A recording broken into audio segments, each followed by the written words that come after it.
Assalamualaikum warahmatullahi wabarakatuh.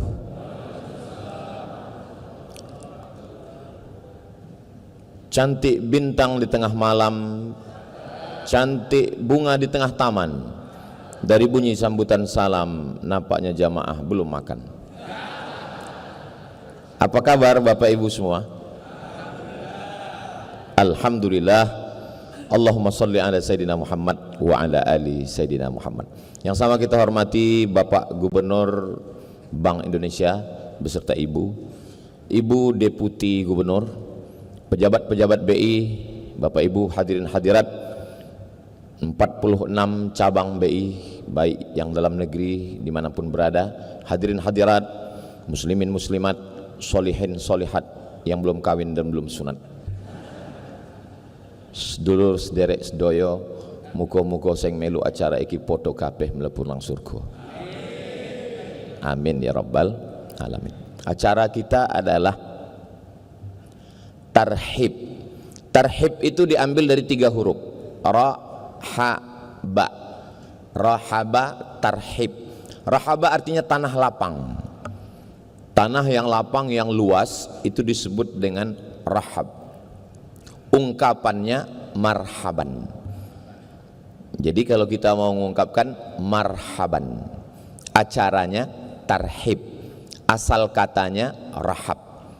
Apa hubungan tanah lapang dengan tarhib dan marhaban? Rahab tanah lapang, tarhib marhaban, hati kami lapang menerima Ramadan. Mana tahu nanti pulang anaknya nanya, Mama, tadi acara di BI apa? Tarhib Ramadan. Tarhib itu artinya apa? Dari sejak dulu memang namanya tarhib. Jangan banyak tanya, karena yang banyak nanya itu Yahudi Israel. Tarhib asal katanya rahab, ungkapannya adalah marhaban. Hati kami lapang menerima Ramadan. Apakah semua orang lapang hatinya menerima Ramadan? Tidak. Banyak sekarang ini orang kalau sudah menjelang Ramadan ini ngitung berapa kali lagi makan siang. Hari Senin, hari Selasa, hari Rabu, hari Kamis, hari Jumat. Sabtu sudah mulai puasa, insya Allah kita tetap menunggu sidang isbat. Hari Sabtu dia mulai nyari rumah makan setan, yang kepalanya nggak kelihatan, kaki kelihatan. Tapi yang saya omongin ini nggak ada di BI, ini nggak ada. Ini yang saya ceritakan ini di planet Mars, Merkurius, Neptunus, Pluto. Kalau yang di sini ini baik semua, insya Allah. Amin. Dari bunyi aminnya nggak yakin juga saya.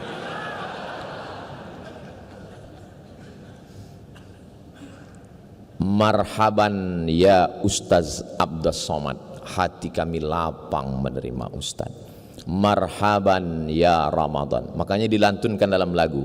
Marhaban ya Ramadan, tiba-tiba Ramadan. Karena dia rasanya baru kemarin lapar, ini kok lapar lagi. Lalu kemudian tema kita luar biasa, memperkuat spiritual.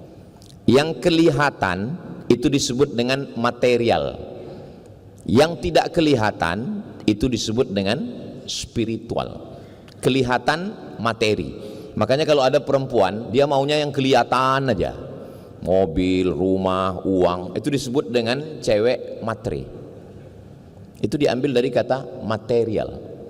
Kalau ada suami yang selalu ngomong cinta tapi nggak pernah ada buktinya, itu namanya suami spiritual.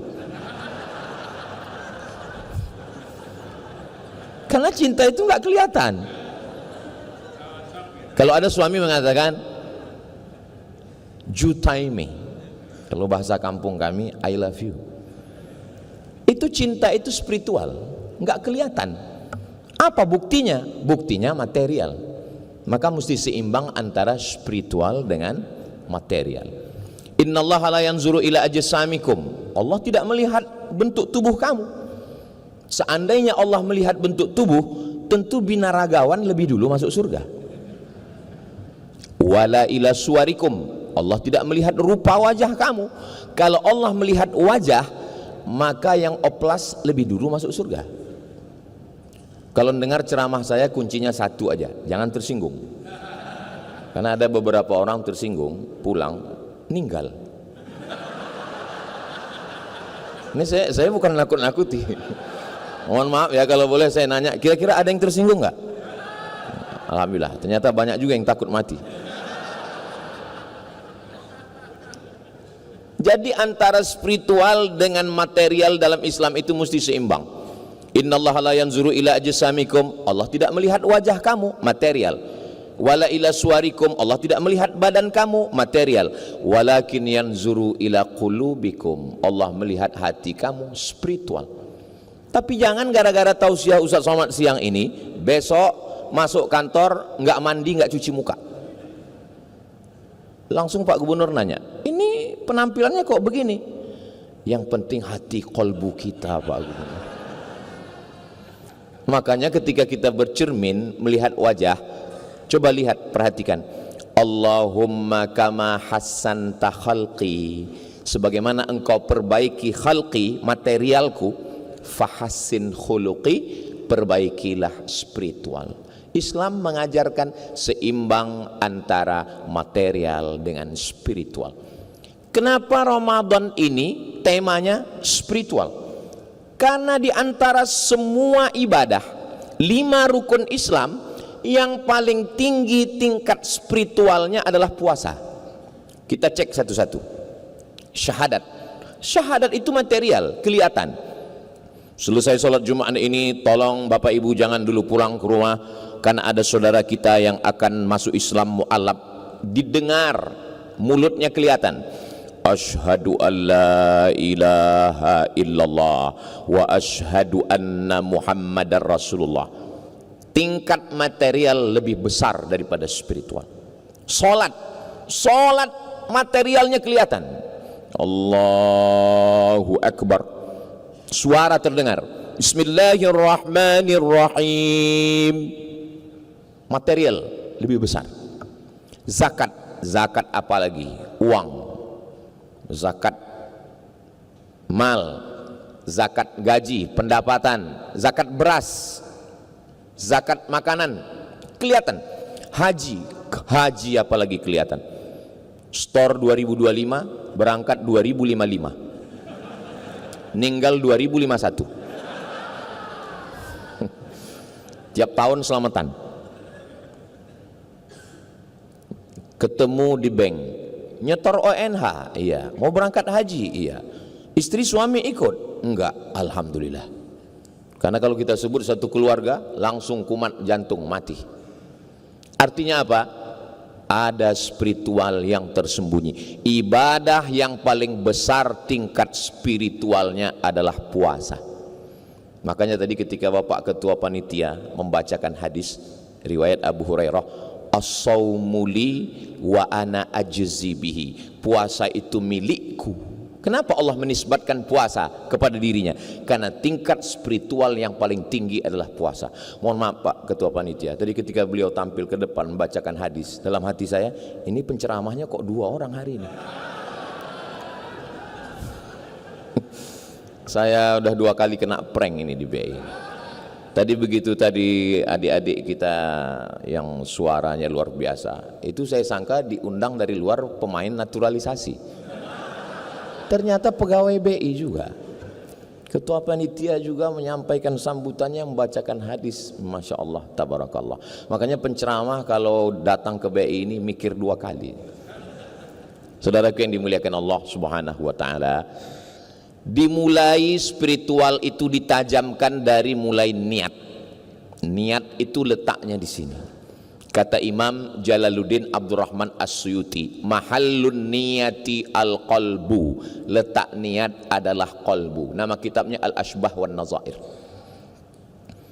Enggak Pak Ustaz, niat itu letaknya di sini. Nawaitu sauma ghadin an ada'i fardhi syahri Ramadan hadhihi sanati lillahi ta'ala. Mulut hanya menguatkan hati. Kalau hati sudah kuat, mulut enggak perlu.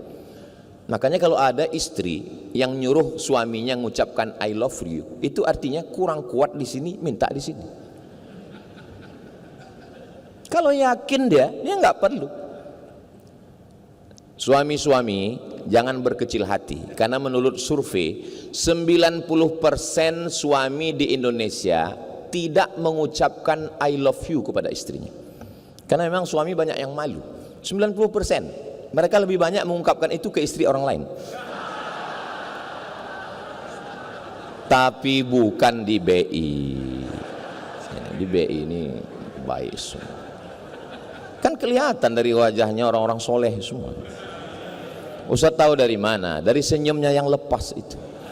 Itu senyum yang lepas, itu material. Bahwa spiritualnya juga lepas. Orang kalau terkunci di dalam, senyumnya juga terkunci, nggak bisa lepas. Saya beberapa tempat itu ceramah, saya pancing dengan pantun, nggak bisa lepas. Ketawanya terbatas. Nggak bisa lepas. Tapi ini Masya Allah. Saya menyangka di kantor ini yang paling tinggi jabatannya itu adalah gubernur. Ternyata di sini tidak. Buktinya di atas lebih banyak yang lebih tinggi lagi. Hai guys. Masya Allah, tabarakallah. Memang acara kita yang material ini nih, yang material. Tapi yang spiritual, yang jamaah tidak kelihatan, 46 kantor ada, tapi nggak kelihatan.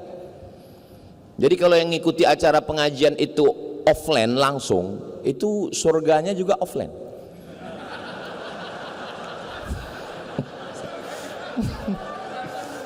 Kalau yang online ini ya maklum online juga kayaknya. Insya Allah walaupun dengar tausiahnya online, surganya tetap online. Surganya tetap offline. Cuman masuknya ya agak lambat dikit. Man qala la ilaha illallah Muhammadur Rasulullah dakhalal jannah. Siapa yang mengucapkan la ilaha illallah Muhammadur Rasulullah, semuanya masuk surga insyaallah. Amin ya rabbal alamin. Jangan minta masuk surga, karena semua umat Nabi Muhammad pasti masuk surga. Tapi mintalah selamat dari neraka, karena tidak semua umat Nabi Muhammad selamat dari neraka. Makanya 7 kali di waktu pagi, 7 kali di waktu petang, Allahumma ajirna minan nar, Allahumma ajirna minan nar, Allahumma ajirna minan nar, Allahumma ajirna minan nar, Allahumma ajirna minan nar, Allahumma ajirna minan nar, Allahumma ya Allah ajirna, selamatkan kami minan nar, dari neraka. Rabbana atina fid dunya hasanah wa fil akhirati hasanah wa qina azabannar. Allahu akbar. Material, tangan kelihatan, mulut kelihatan, suara terdengar, material, tapi spiritual di dalam. Saya sholat zuhur 4 rakaat wajib ngikut imam, jadi makmum adaan lillahi ta'ala. Allahu akbar.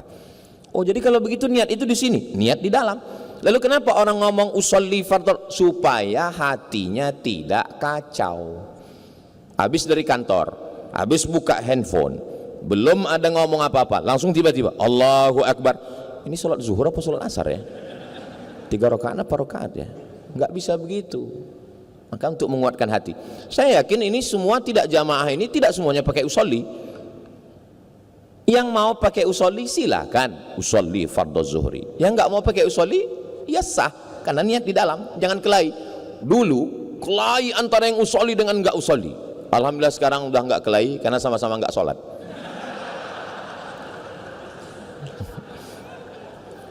Ini tidak ada di BI, tempat lain. Di dalam niat itu terkandung spiritual yang mendalam. Saya puasa, ada orang puasa karena ingin kebal, ada orang puasa karena ingin kaya, ada orang puasa karena ingin jatuh cinta sama perempuan, cinta ditolak, dukun bertindak, akhirnya puasa. Untuk apa? Pelet. Miskin susah melarat, puasa. Untuk apa? Babi ngepet. Disakiti orang, terzolimi, teraniaya, mau ngebalas, puasa. Untuk apa? Santet. Santet, pelet, babi ngepet. Pakai puasa. Dalam Islam bukan. Puasa gunanya adalah untuk menajamkan kolbu spiritual. Nawaitu sauma ghadin an adai fardhi syahri Ramadan hadhihi sanati lillahi ta'ala. Saya nggak bisa bahasa Arab Pak Ustadz. Ya pakai bahasa Indonesia. Saya puasa besok hari karena Allah Ta'ala. Saya kalau pakai bahasa Indonesia rasanya kurang dalam Pak Ustadz. Pakai bahasa saya, aku saiki niat poso sisuk lillahi ta'ala. Pakai bahasa Minang lah Pak Ustadz, ambo ariko bapuaso lillahi ta'ala. Kita orang Indonesia, tapi kita punya suku dan berbangsa-bangsa, dan kita berbahasa. Saya sampai hari ini, walaupun saya sekolah di Mesir, di Maroko, tapi kalau berdoa saya tetap pakai bahasa Indonesia. Doa itu di awal itu saja yang kita pakai bahasa Arab. A'udzubillahi minasyaitonirrajim. Bismillahirrahmanirrahim. Alhamdulillahirabbil alamin. Wassalatu wassalam. A'udzubillah, bismillah, alhamdulillah, sholawat. Sisanya pakai bahasa kita masing-masing. Dari mulai niat.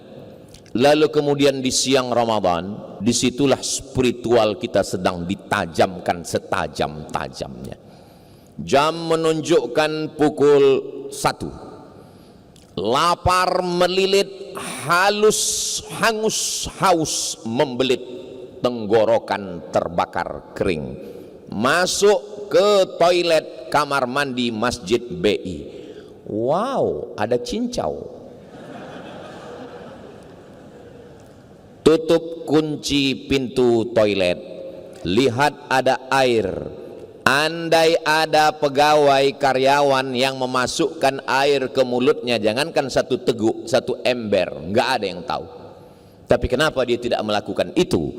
Dia sedang ditajamkan spiritual. Saya sedang bersama dengan Allah. Padahal kalau dia mau, dia teguk itu air banyak-banyak, habis itu keringkan bibir, keluar dari kamar mandi, miringkan kepala, gaya agak mati. Bisa aja, tapi dalam hatinya menolak, nendang rasanya. Saya munafik, saya bohong. Coba perhatikan nanti waktu bulan puasa.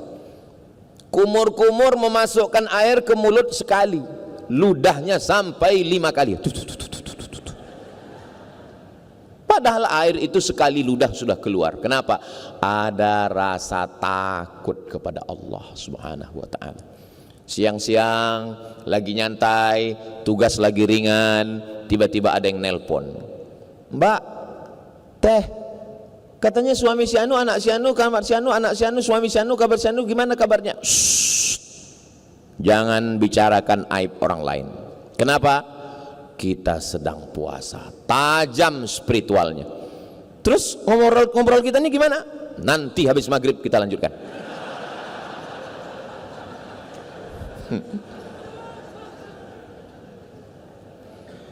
Pejabat, orang kaya, polisi, tentara, konglomerat, ketika datang rakyat jelata, orang yang biasa mancing-mancing, ngomong kasar, apa kata dia?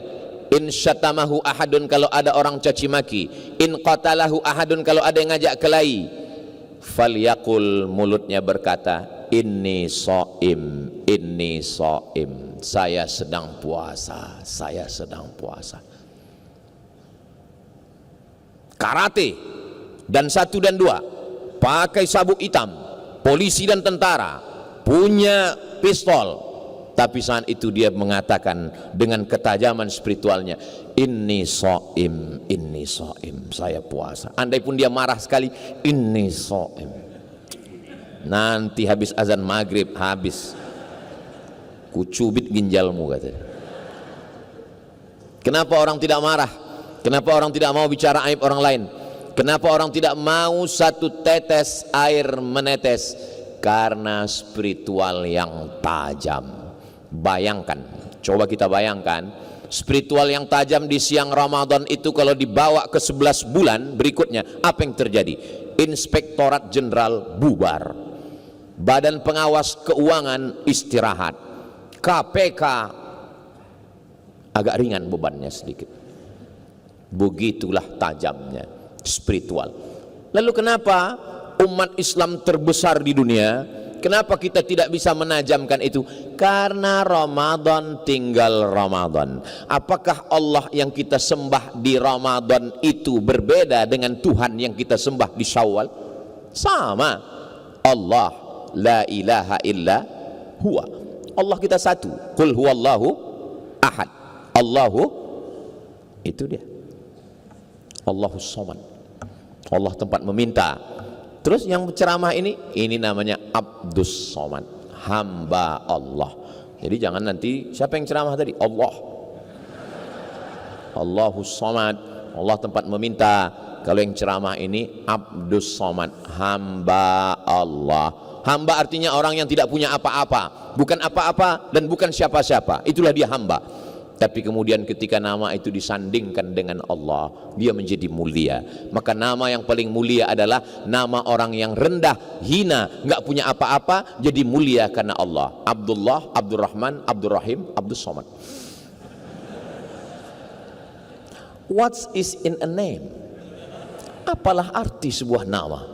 Dalam Islam nama adalah doa. Apakah nama mesti bahasa Arab? Enggak. Gunakanlah pakai nama-nama, pakai bahasa apapun selama nama itu baik. Saya pengalaman selama jamaah, selama jadi ustadz, selama jadi dosen, banyak sekali nama yang macam-macam. Pas lagi baca absen, nama Camry. Wah, ini merek sedan ini. Kok bisa nama kamu merek mobil? Saya lahir 17 Agustus Pak Ustadz. Terus apa hubungannya? Camry maksudnya kemerdekaan Republik Indonesia. Mantap, cinta tanah air, NKRI harga mati. Cuman biar nampak di belakangnya mungkin Ahmad Camry, Muhammad Camry, ya, bagus, nggak apa-apa. Sekarang banyak orang buat nama anak itu pakai cocokologi, dicocok-cocokkan. Nama suami Sulaiman, nama istri Toyibah, nama anak Letoy. Mohon maaf Pak, jangan sampai tersinggung kalau ada. Saudaraku yang dimuliakan Allah Subhanahu wa Ta'ala, kira-kira lebih banyak yang material atau yang spiritual? Kalau saya nanya, jamaah jangan merasa tertekan, stres, galau. Saya termasuk penceramah yang gak suka menekan, nakut-nakuti jamaah. Jadi kalau dalam ceramah itu nanti saya ada nanya, diam aja, nanti saya jawab sendiri. Apakah manusia itu lebih banyak material atau spiritual? Lebih banyak, nggak usah dijawab, saya jawab sendiri. Lebih banyak spiritual. Karena yang material ini, tulang, daging, kuku, bulu, dari ujung kaki sampai ujung rambut, itu semuanya binasa dimakan cacing tanah. Bapak, ibu, pejabat, kaya, miskin, ustadz, semuanya berasal dari tanah. Berjalan di atas tanah, masuk lubang tanah, dimakan cacing. Masa iya kita ini semua diciptakan dari tanah Pak Ustadz? Iya. Kalau memang betul kita diciptakan dari tanah, kok sifatnya beda-beda? Iya, sesuai dengan perbedaan tanah. Itu teman saya itu Pak Ustadz, semua beban hidupnya diserahkan ke saya. Mungkin dia diciptakan dari tanah longsor.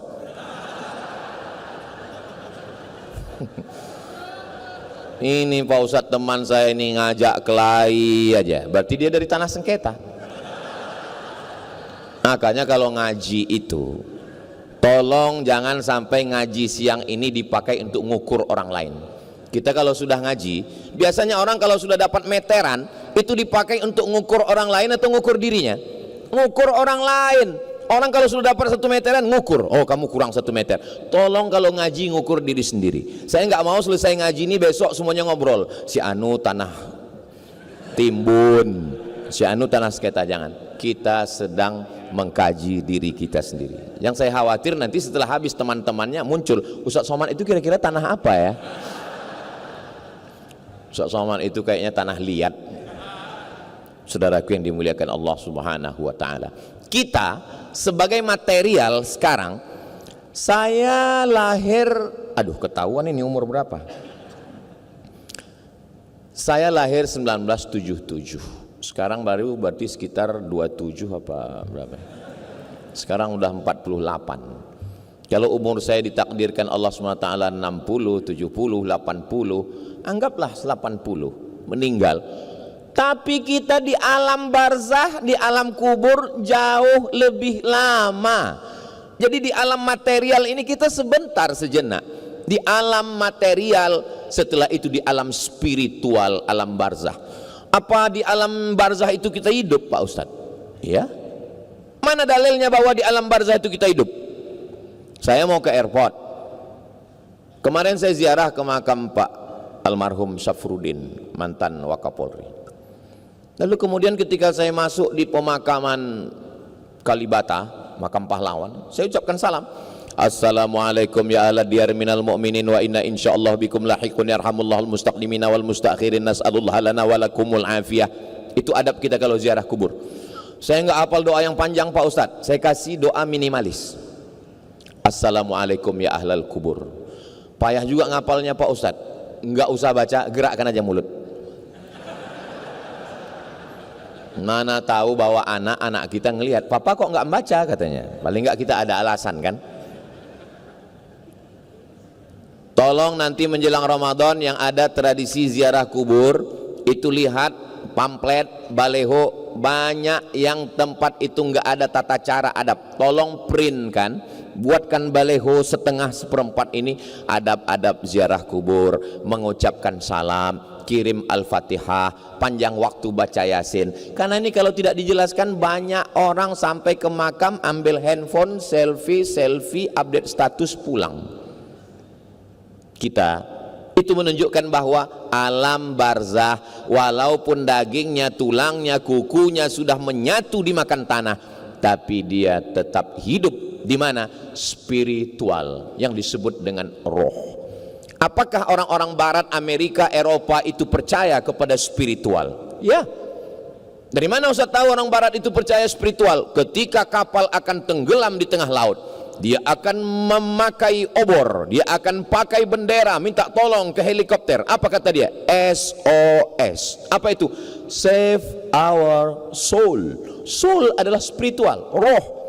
Seandainya mereka tidak percaya kepada roh, tidak percaya kepada kolbu, tidak percaya kepada spiritual, mereka akan mengatakan save our body, selamatkan badan kami. Kita sebagai orang Indonesia, terlepas dari agama apapun, kita percaya kepada spiritual. Mana buktinya?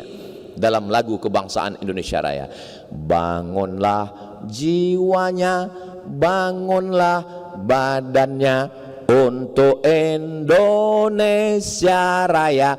Lebih dulu spiritual atau material? Saya jawab sendiri. Lebih dulu spiritual. Bangunlah jiwanya, barulah bangunlah badannya. Karena badan ini hanya cangkangnya. Bagaimana cara menajamkannya? Ditajamkan dengan Ramadan 30 hari. Cara menajamkan yang kedua, ditajamkan dengan zikir. Saya selalu berzikir Pak Ustadz, subhanallah, subhanallah, subhanallah. Itu bukan zikir, itu nyebut. Kalau istri saya ngingat saya, bagaimana cara dia mengingat saya? Apakah disebutnya somat, somat, somat, somat? Itu nyebut. Kalau ingat itu dalam diam. Ingat itu dalam diam di dalam. Tapi kita mesti mengungkapkannya lewat lisan. Bacaan itu membantu kita. Subhanallah, subhanallah, subhanallah. Mulut nyebut, hati ngingat. Jangan sampai mulut subhanallah, subhanallah, subhanallah, hati ngingat. Ini THR cair apa enggak? Itulah mesti ada koneksi antara kolbu dengan lisan. Makanya kata Nabi SAW, ala fil jasadi mud'ah, di dalam jasad dari ujung rambut sampai ke ujung kaki ini ada satu gumpal, ada satu kepal, sesuai dengan sebesar gumpalan tangan saya. Jadi saya kebetulan tangan saya sebesar ini, jantung saya pun sebesar ini. Berdegup, berdetak di jantung sebelah kiri, 2 jari di bawah. Terasa itu degupnya. Itu yang normal. Kalau yang nggak normal, biasanya jantung itu tidak normal karena 2. Yang pertama jatuh cinta, yang kedua jatuh tempo. Yang nakal itu kolesterol, bukan. Yang nakal itu diabetes gula darah, bukan. Yang nakal itu adalah karbohidrat, bukan. Yang nakal itu adalah pikiran. Pikiran mempengaruhi detak jantung. Tapi kalau jantungnya tenang, ala bidzikrillahi tatmainnul qulub. Kalau jantungmu mengingat Allah, maka dia akan tenang. Bagaimana cara mengingatnya? Bangun tengah malam, matikan TV, matikan kipas, matikan handphone, matikan semua, duduk dengan tenang, terdengar suara jantung. Itulah diiringi dengan kalimah Allah, Allah, Allah, Allah, Allah, Allah, Allah, Allah, Allah, Allah, Allah, Allah, Allah, Allah, Allah. Tidak bersuara, karena zikirnya di dalam. Selama hayat di kandung badan. Tapi jangan gara-gara ini nanti habis sholat nggak ada zikir semua. Assalamualaikum warahmatullahi wabarakatuh semua. Kamu kenapa nggak berzikir? Zikir itu dalam kolbu, kata Ustaz Somad. Nanti saya yang kena. Kita tetap subhanallah, subhanallah, walhamdulillah, wala ilaha illallah, wallahu akbar, wala haula wala quwwata illa billahil aliyyil azim. Menajamkan spiritual dengan zikir. Orang berzikir di masjid biasa, berzikir ketika di samping Ka'bah, subhanallah walhamdulillah wala ilaha illallah wallahu akbar, biasa. Di mana baru nampak zikir? Ketika datang orang bawa uang 1 koper untuk menyogok kita, dan di saat itu kolbu kita hidup berkata Allah, Allah, Allah, Allah, Allah, Allah, Allah. Itulah dia zikir. Banyak orang berzikir di masjid, banyak orang berzikir di Ka'bah, banyak orang berzikir di Masjidil Haram, tapi ketika di kantor stop. Orang memenjarakan Tuhan dalam masjid. Dipenjarakannya Tuhan dalam masjid, dikunjunginya 1 hari 5 kali. Syukur, masih ada yang mengunjunginya setahun sekali, hari raya Idul Adha, sambil bawa kupon ngambil daging kurban. Kapan ketika membuktikan zikir? Ketika tiba-tiba masuk WhatsApp, WA, hai sayang, ini nomor Ustadz Somad ya. Ketika itu dia hidup, Allah, Allah, Allah. Itulah yang disebut dengan zikir. Ustaz sudah pernah? Belum. Sab'atun yuzilluhumullah, orang yang dapat naungan Allah, yauma la zilla illa zilluh. Ketika pada hari itu tidak ada naungan kecuali naungan Allah. Ketika dia datang kesempatan buat dosa, tapi kolbunya tetap hidup Allah, Allah, Allah. Bersyukurlah Bapak Ibu yang akan dilatih nanti dalam 3 otak. Saya selama ini yang tahu saya otak-otak. Rupanya ada 3 otak, 1 otak, 2 otak, 3 otak. Daftarkan bukunya ke nomor berikut. Saudaraku yang dimuliakan Allah Subhanahu wa taala. Bagaimana cara menajamkan spiritual? Yang pertama, puasa. Yang kedua, zikir qalbu. Yang ketiga, mengingat mati. Sengaja ini saya akhirkan, karena kalau ini saya bacakan pertama, saya khawatir besok pegawai ini 2/3 nggak masuk kantor lagi. Pas ditanya sama Pak Gubernur, kenapa nggak masuk? Kita mau mati semua Pak Gubernur. Apa kata Pak Gubernur? Ustadz Somad jangan diundang lagi kemari. Dia mematikan etos kerja kita semua. Ingat mati bukan berarti kita meninggalkan dunia. Sahabat Nabi itu ingat mati, tapi mereka menggenggam dunia.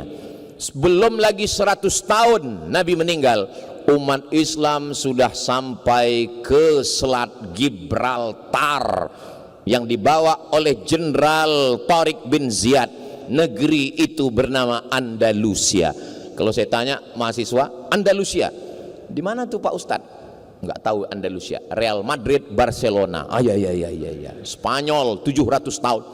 Jadi jangan bayangkan sahabat Nabi itu duduk di Taman Raudhah, zikir, nunggu malaikat maut datang. Tidak begitu, besti. Kematian bukan membuat kita hilang spirit, semangat. Kematian menajamkan spiritual. La tuftahannal Konstantiniyah, kata Nabi. Kamu akan menguasai Konstantinopel. Jangan katakan Nabi itu, ya udahlah dunia ini kita tinggalkan, kita mau mati aja semua. Saya nggak mau begitu. Tolong ceramah ini jangan dipotong 5 menit hanya nonton di TikTok. Tonton utuh di channel Ustaz Abdul Somad Official, subscribe, like, share, and comment.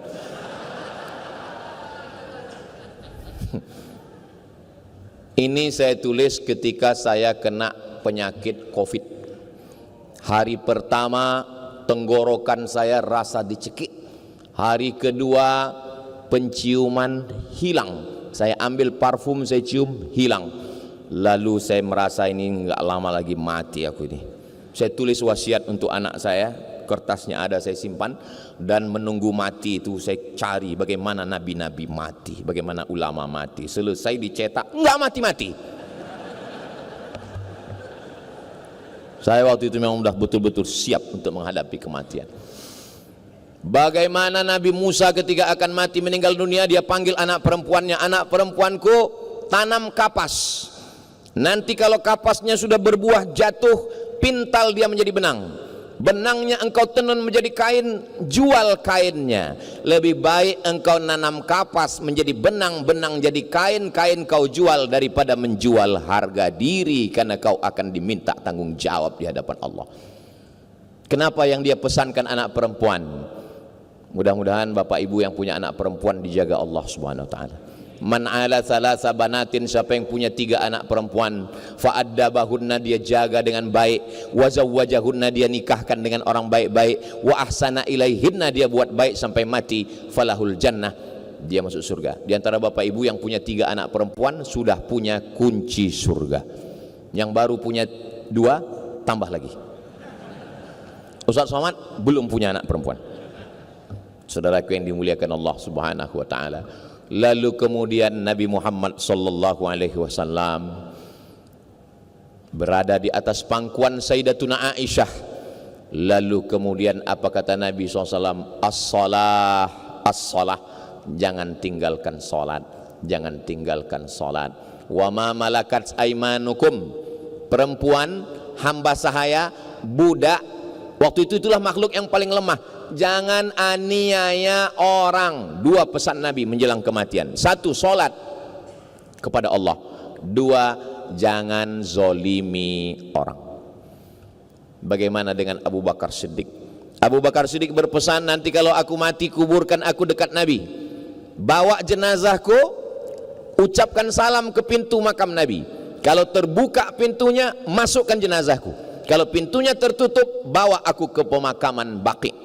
Panjang umur, sehat badan, mudah-mudahan kita nanti umroh akbar bersama Ustaz Abdul Somad. Ongkos tanggung masing-masing. Begitu Abu Bakar Siddiq radhiyallahu anhu meninggal, dibawa jenazahnya ke pintu makam Nabi, diucapkan salam. Assalamu alayka ya Rasulullah, assalamu alayka ya Habiballah, assalamu alayka ya khaira khalqillah, assalamu alayka ya safwatallah. Jatuh gemboknya, terbuka pintunya. Dimakamkanlah Abu Bakar Siddiq di samping makam Sayyidina wa Maulana Muhammad sallallahu alaihi wasallam. Lalu kemudian bagaimana? Di sini tidak hanya cerita tentang orang yang baik-baik. Ada satu panglima perang Ats-Tsaqafi, ulama dia bunuh, sahabat Nabi dia pukul, dia hinakan. Bagaimana Allah membalas dia? Mengerikan. Jangan kemana-mana, kita lanjutkan setelah yang satu ini. Biasa kalau di TV gitu. Bagaimana Allah membuat dia sakit. Dia sakit di dalam badannya ini tidak tertahankan. Datang sahabat Nabi namanya Anas bin Malik. Kata dia kepada Anas bin Malik, wahai Anas bin Malik, engkau sahabat Nabi, doamu terkabul. Aku tidak minta engkau berdoa supaya aku sembuh. Jangan doakan aku sembuh, doakan aku cepat mati, aku sudah tidak tahan.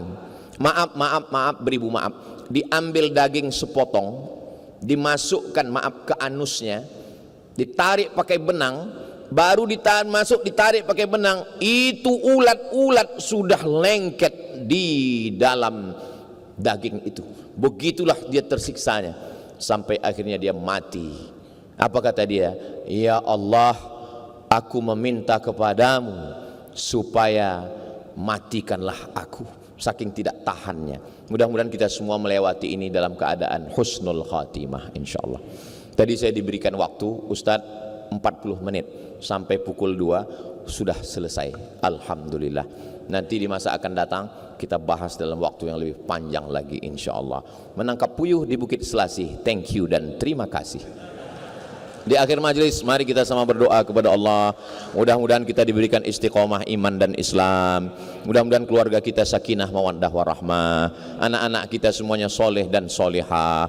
Spiritualitas kita sebagai pemimpin, sebagai pegawai, sebagai keluarga, semuanya ditajamkan sehingga badan kita pun mengikut panglima hati yang ada di dalam. Al-hadhihi niyah al-Fatihah.